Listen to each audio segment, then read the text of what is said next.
Ibu mau bertanya, masih ingat nggak nama ibu siapa? Iya, yang di belakang. Betul, nama ibu adalah Ibu Novita. Ibu adalah guru bahasa Indonesia. Ayo dilihat kanan kirinya, ada sampah, dibuang dulu ya Dek ya sampahnya supaya kita nyaman untuk belajar. Ya, yang di belakang itu ada sampah dibuang dulu.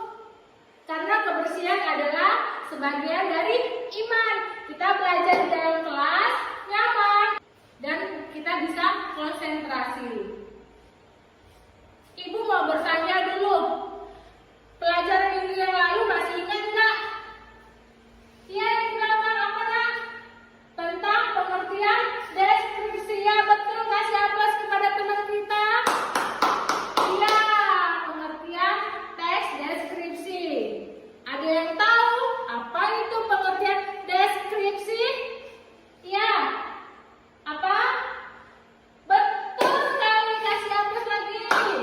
Berarti dia belajar di rumah ya, tidak melupakan. Ya, pengertian teks deskripsi adalah suatu objek yang bisa kita lihat, kita dengar dan kita cium melalui kalimat demi kalimat. Bagus, berarti dia belajar di rumah. Baiklah, Ibu akan menjelaskan tentang pengertian teks deskripsi, jenis dan ciri-ciri teks deskripsi.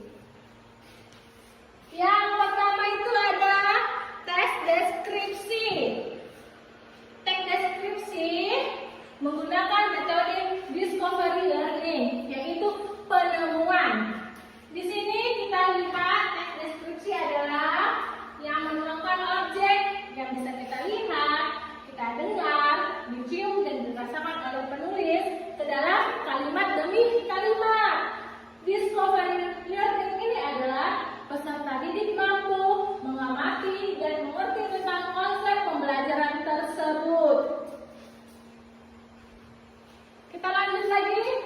Tujuan pembelajaran teks deskripsi ada dua tujuannya. Yang pertama, menulis deskripsi struktur bagian yang dipersyaratkan. Yang kedua, menerapkan kaidah kebahasaan dalam teks deskripsi yang ditulis. Berarti ada tujuan pembelajarannya. Lanjut, yang ketiga, ada langkah-langkah pembelajaran model discovery learning itu ada dua. Yang pertama, memberikan simulasi kepada peserta didik, mengidentifikasikan permasalahan dengan bahan pelajaran. Yang ketiga, membagi peserta menjadi beberapa kelompok. Ada ciri-ciri teks deskripsi, ada berapa? Ayo, ada 3, betul sekali. Yang pertama, menggambarkan atau melukiskan suatu objek. Dan yang kedua, melibatkan kesan indera sehingga gambaran objek menjadi jelas. Dan yang ketiga, menjelaskan ciri-ciri objek secara terperinci, bisa berupa warna, ukuran, dan bentuk, dan lain-lain sebagainya. Di sini juga ada jenis-jenis teks deskripsi dibagi menjadi 2. Ada deskripsi mendeskripsikan objek dan deskripsi objek. Jadi sudah jelas ya nak ya. Ada langkah-langkah menulis teks deskripsi. Yang pertama itu ada menentukan topik. Kita harus tahu topik apa yang mau kita deskripsikan. Dan yang kedua, menetapkan tujuan.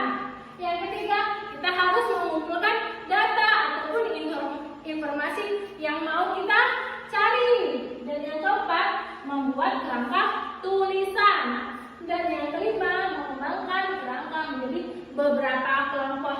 Inilah langkah menulis teks deskripsi.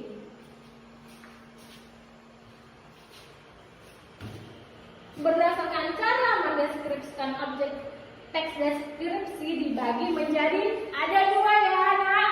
Ada deskripsi eksplanatoris dan ada deskripsi sugestif.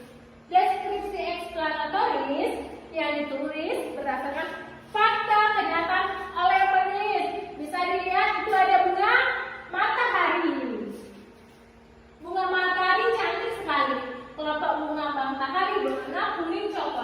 sedangkan daunnya berwarna hijau tua. Bunga matahari memang tidak mempunyai bau khas. Putik bunga matahari terdiri dari bunga kecil-kecil kecoklatan, bisa dilihat itu ada di gambarnya ya. Sedangkan tangkainya berwarna hijau gelap seperti kelopaknya. Mempunyai biji-biji kecil yang bisa pohon makanan kuaci. Bunga ini bernama Latin Helianthus. Bunga matahari suka mengikuti arah sinar matahari. Bunga matahari bisa tumbuh pada daerah yang tropis. Dan bunga matahari mengandung banyak sekali vitamin A dan vitamin D. Inilah yang dinamakan deskripsi eksplanatoris.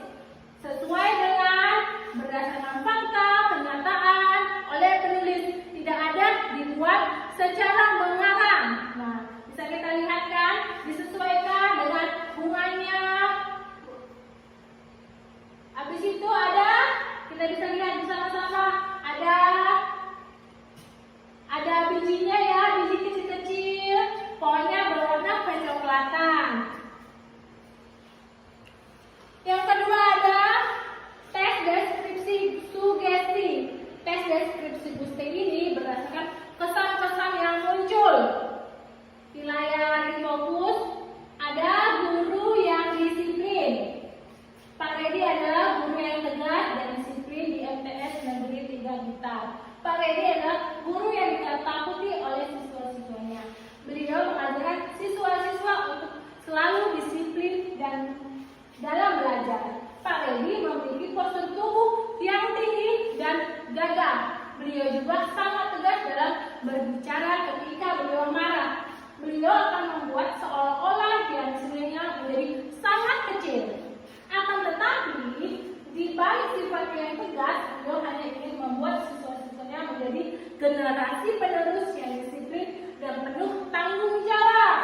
Nah, dari tes deskripsi sugesti berdasarkan kesan-kesan yang muncul yang sudah Ibu tampilkan di layar infokus. Inilah yang dimaksud tes deskripsi sugesti. Sudah bisa dipahami tak? Jika Ibu kasih soal,